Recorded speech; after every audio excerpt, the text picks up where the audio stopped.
Halo teman-teman pembelajar, apa kabar? Semoga semuanya selalu dalam keadaan sehat ya. Fauzia Larasati hadir di sini untuk menemani kalian para pembelajar. Belajar apa ya kita hari ini? Exactly, Statistic and Central Tendency atau nilai pusat pada statistik. Harapannya kita semua bisa lebih mengenal statistik, khususnya deskriptif statistik dengan ukuran nilai pusat berupa mean, mode, dan median yang sebenarnya sudah tidak asing lagi bagi teman-teman pembelajar semua.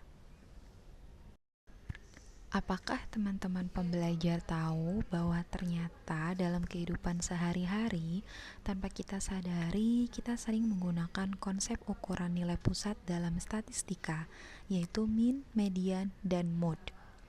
Meskipun istilah-istilah seperti itu jarang kita ucapkan secara langsung, pada dasarnya kita sering menggunakan konsepnya ketika berbicara tentang rata-rata. Misalnya, saat kita mengatakan rata-rata nilai ujian kelas ini adalah 80, atau rata-rata pengeluaran per bulan meningkat. Nah, kita sedang menerapkan konsep ukuran pemusatan data atau ukuran nilai pusat. Dengan kata lain, hal ini menunjukkan bahwa konsep statistik bukan hanya digunakan di dunia akademik atau penelitian, tetapi juga menjadi bagian dari aktivitas sehari-hari dalam memahami dan menggambarkan berbagai fenomena melalui nilai rata-rata. Sebelum kita belajar memahami lebih dalam terkait hal tersebut, alangkah baiknya kita pahami terlebih dahulu konsep statistik secara umum. Sebenarnya statistik itu apa ya teman-teman? Saya sudah menyiapkan ilustrasi berikut untuk membantu kita semua menemukan makna dari apa itu statistik. Terdapat salah satu berita mengenai pasar saham global yang mengalami penurunan tajam karena kekhawatiran bahwa lonjakan valuasi perusahaan AI mulai melemah. Saham-saham teknologi menyebabkan indeks Nasdaq turun sebesar 2%.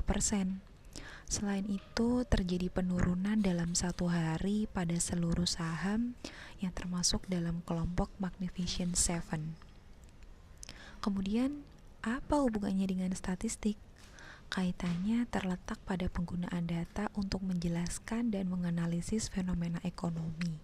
Dalam hal ini, pergerakan pasar saham global. Mari kita breakdown lebih rinci. Penurunan nilai saham di pasar global dengan menyebutkan persentase penurunan sebesar 2% dan kelompok perusahaan yang terdampak. Informasi ini merupakan contoh penerapan statistik deskriptif, yaitu pengumpulan, penyajian, dan penggambaran data numerik untuk menjelaskan suatu kondisi atau peristiwa. Selain itu, jika analis keuangan menggunakan data ini untuk memperkirakan tren ke depan, seperti apakah penurunan saham apakah akan berlanjut atau tidak, maka itu sudah masuk ke statistik inferensial, yaitu penarikan kesimpulan atau prediksi berdasarkan data sampel. Jadi, kata kunci dari statistik itu sendiri the science of collecting, organizing, analyzing, and interpreting data.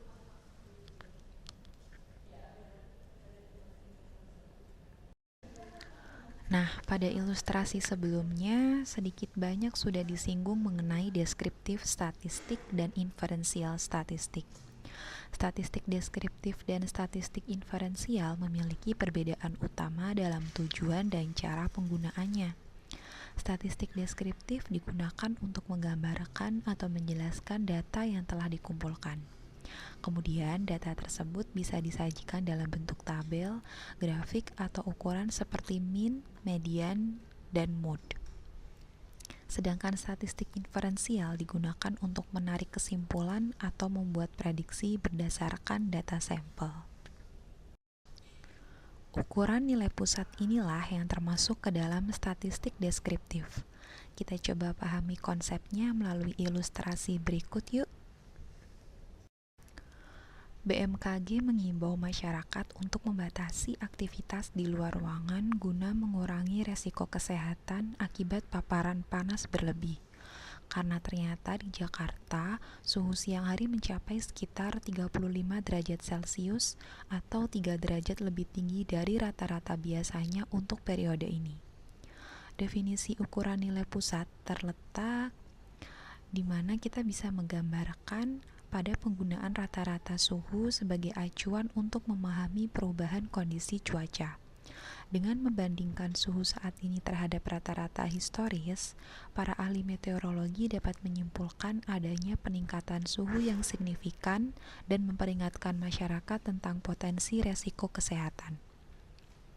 Maka, dalam memaknai ukuran nilai pusat, bisa kita simpulkan bahwasanya angka tunggal yang menjadi representasi dari keseluruhan data menunjukkan kecenderungan umum atau tendensi sentral dari data yang diamati.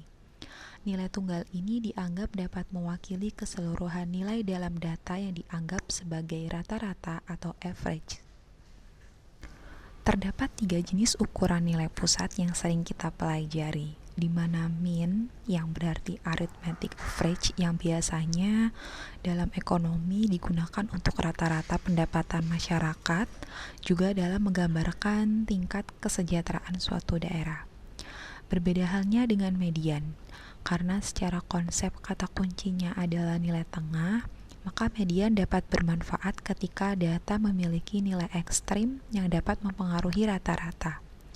Misalkan nih, dalam laporan pendapatan, median pendapatan sering digunakan karena menggambarkan pendapatan tengah yang lebih representatif dibanding mean jika ada perbedaan besar antara yang sangat kaya dan sangat miskin. Nah, mode ini yang paling kita hafal dari kecil ya, atau modus, nilai yang paling sering muncul. Fungsi secara nyata, misal dalam bidang pemasaran, perusahaan dapat menggunakan mode atau modus untuk mengetahui ukuran pakaian atau produk yang paling banyak dibeli konsumen, sehingga dapat menyesuaikan stok barang yang sesuai dengan permintaan pasar.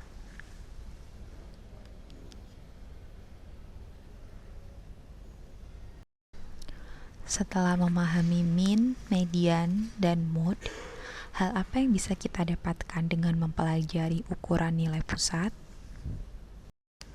Secara keseluruhan, ukuran nilai pusat ini membantu kita menyederhanakan data dan menarik kesimpulan dari berbagai situasi nyata, mulai dari pendidikan, ekonomi, bisnis, hingga riset sosial.